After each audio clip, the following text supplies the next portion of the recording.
নমস্কার, আপনাদের সবাইকে স্বাগত। বর্তমান সময়ে ভারতের প্রতিরক্ষা ব্যবস্থাকে আরো উন্নত ও শক্তিশালী করে তোলার লক্ষ্যে একের পর এক বড় পদক্ষেপ গ্রহণ করা হচ্ছে। শুধু তাই নয়, শত্রু দেশগুলির চিন্তা বাড়িয়ে বিভিন্ন অত্যাধুনিক মিসাইল থেকে শুরু করে অস্ত্রশস্ত্র শক্তি বৃদ্ধি করছে সেনা।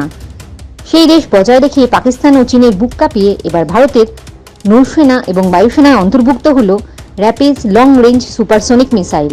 এই প্রসঙ্গে জানিয়ে রাখি যে এয়ার টু সারফেস বিষয়ক এই দুর্ধর্ষ মিসাইল 250 কিলোমিটার দূরের নিশানাকে লক্ষ্যবস্তু করে তা গুঁড়িয়ে দেওয়ার ক্ষমতা রাখে। এদিকে ইসরায়েলের বায়ুসেনা সম্প্রতি এই মিসাইল ব্যবহার করে দেখিয়েছে। ইরানের লক্ষ্যবস্তুকে টার্গেট করে র্যাম্পেজ লং রেঞ্জ সুপারসনিক মিসাইলকে ব্যবহার করা হয়। প্রসঙ্গত উল্লেখ্য যে ভারতীয় সেনার তরফে 2019 সালে বালাকোট এয়ার স্ট্রাইকে যে স্পাইস 2000 বিমান ব্যবহার করা হয়েছিল, তার থেকেও এই র্যাম্পেজ মিসাইল বেশি দূরের লক্ষ্যবস্তুর উপর আছড়ে পড়তে পারে। এমতাবস্থায় বর্তমানে ভারতীয় সেনার কাছে লং রেঞ্জ মিসাইল সিস্টেমের ক্ষেত্রে দেশে তৈরি মিসাইলের পাশাপাশি বিদেশের মাটিতে তৈরি মিসাইলেরও সম্ভার রয়েছে। সম্প্রতি আন্দামান নিকোবর দ্বীপপুঞ্জে ক্রিস্টাল মেজ 2 মিসাইল পরীক্ষা সম্পন্ন হয়। তবে এবার ভারতীয় বায়ুসেনা দেশের বুকে র্যাম্পেজ মিসাইল তৈরির পরিকল্পনা করেছে।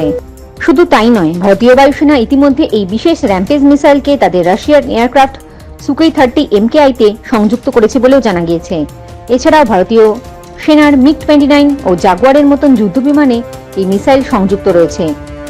ভারতীয় প্রতিরক্ষা বিভাগের তরফে এই তথ্য সংবাদ সংস্থা ANI-কে জানানো হয়েছে। আরেকটি উল্লেখযোগ্য বিষয় হলো যে ভারতীয় বায়ুসেনার পাশাপাশি ভারতীয় নৌসেনাকেও তাদের যুদ্ধ সম্ভারের মধ্যে র্যাম্পেজ মিসাইলকে অন্তর্ভুক্ত করে নিয়েছে।